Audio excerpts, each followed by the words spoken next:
moisturiser is important हामीले यहाँ moisturiser चाहिँ एउटा स्पेशल मोइस्चराइजर चाहिँ डेभलप गरेको छौं this is a moisturizer for all skin type साथसाथमा यदि तपाईको स्किनमा पिम्पल छ भने पनि यो moisturizer again it is good for your skin because this is non comedogenic है यदि स्किन तपाईको सेन्सिटिभ छ भने चाहिँ again this is also a good किनकि यो नन एलर्जिक है यसले चाहिँ एलर्जी हुँदैन या एलर्जी भएको वालालाई पनि रिड्युस गर्छ okay so this is one of the important है हामीले एउटा क्याटेगोरी जुन चाहिँ व्हाइटनिङमा राख्छौं सबैको आफ्नो आफ्नो रोल हुन्छ जब प्रोडक्टको चाहिँ स्टेप्सहरु हुन्छ फेशियलको स्टेप्स हुन्छ नि प्रोडक्टको पनि स्टेप्सहरु हुन्छ प्रोडक्टको पनि इम्पोर्टेन्स हुन्छ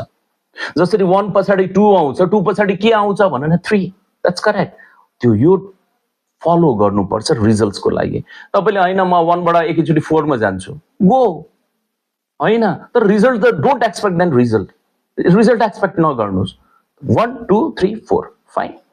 सो यो I whitening moisturizer this is again a very good product तपाईले एउटा शाइनिङ पाउनुहुन्छ स्किनमा एउटा व्हाइटनिङ स्टार्ट भइहाल्छ एउटा ग्लो स्टार्ट भइहाल्छ ओके